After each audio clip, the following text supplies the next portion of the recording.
According to CASEL.org, social and emotional learning, or SEL, is the process through which all young people and adults acquire and apply the knowledge, skills, and attitudes to develop healthy identities, manage emotions, and achieve personal and collective goals, feel and show empathy for others, establish and maintain supportive relationships, and make responsible and caring decisions. As seen on the CASEL overview video, SEL consists of 5 inner categories for development.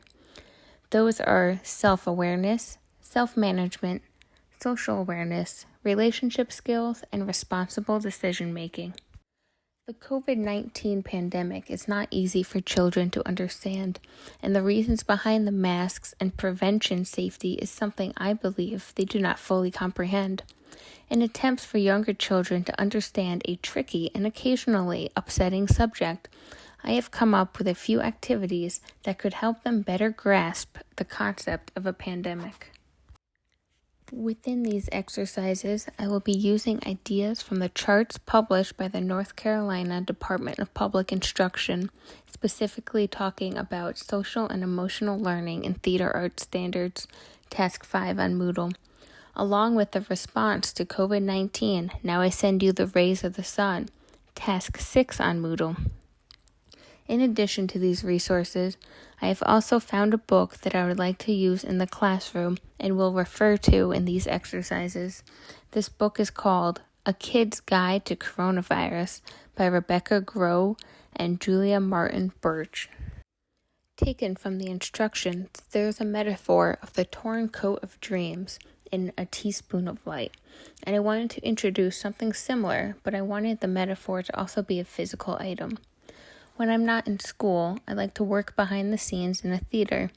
Since I previously was the costume shop manager, I like to do projects that incorporate that side of me as well as the future teacher.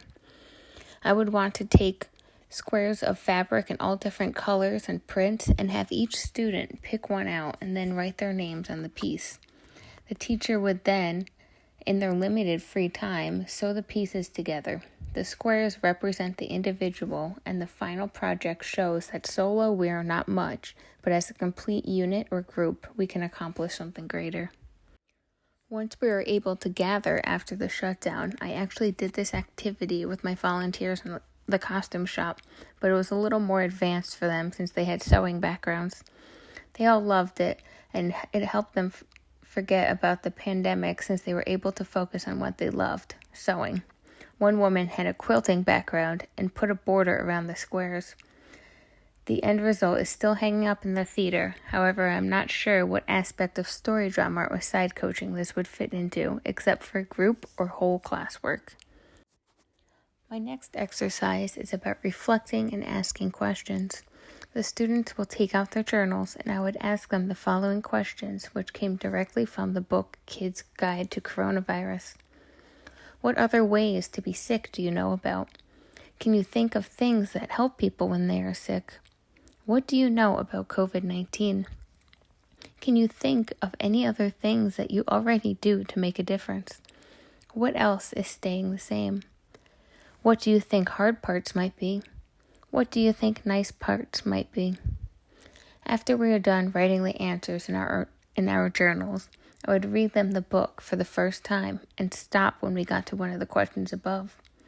Then we would discuss our answers to the questions before continuing with reading the story aloud. Finally, there will be a time where the students will yet again write in their journals, but reflecting on how these questions made them feel and what they thought. These journals would stay in the classroom.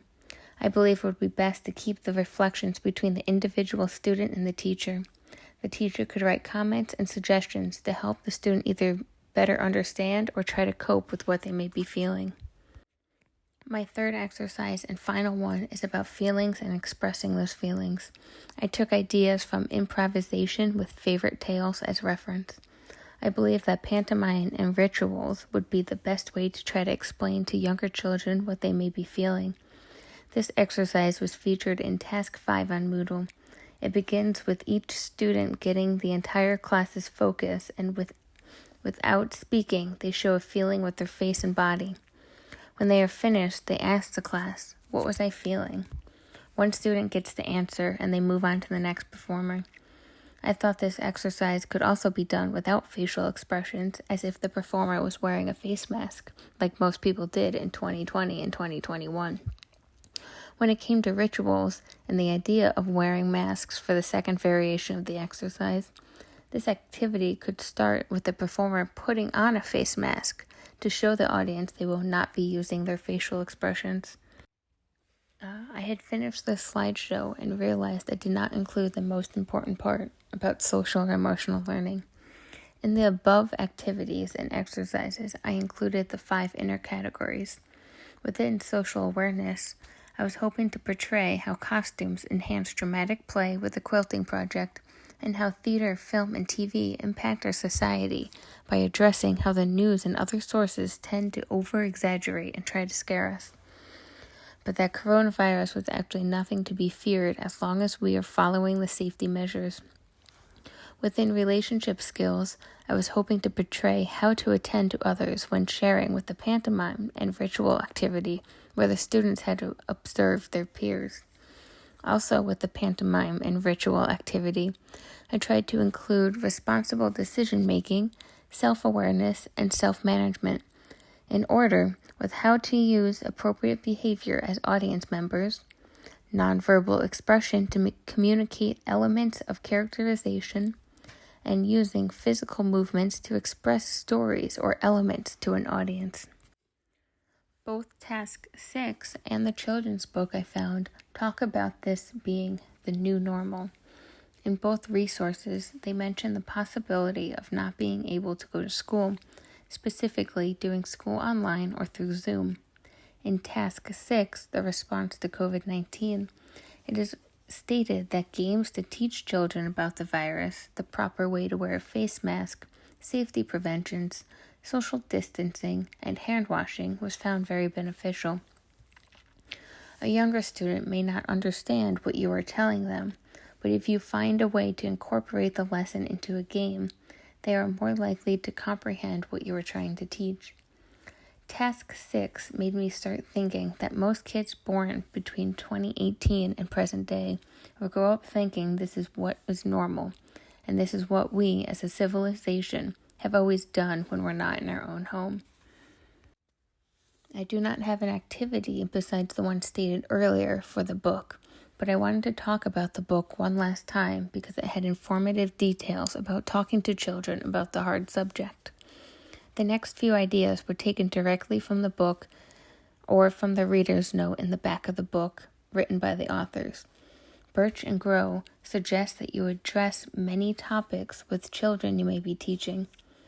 For example, say that COVID-19 can be scary and confusing, but once you have the knowledge, it's not scary anymore. State what COVID is, how it affects people, and what the symptoms are. That way, the children know what to look for and understand what it does to their body. It also gives helpful safety precautions such as washing hands, covering your coughs, and more. Those are the things that children are taught at a young age but constantly need reminders to do. There are also fun ways to lighten up a tough subject as well. The book mentions big changes about schools, crowds, and their parents working from home, but it also talks about these changes will be only temporary. I liked how the book referred to a face mask was related to a superhero's mask, how we wear it to protect others and ourselves, while a hero wears it to protect their identity. At the end of the book, there's a section for reader's note. I highly enjoyed how much information was in this book as well as the end of it. It was indicated that the best way to introduce the subject to children was to provide just enough information without overwhelming the kids. Plus, making sure to validate and name the emotions they are feeling so they can learn to comprehend their feelings without the impression their feelings are invalid or pointless. Last but not least, and what I will always take away from the experience of a pandemic, is that this is a great time to find a new hobby or create new memories with the family.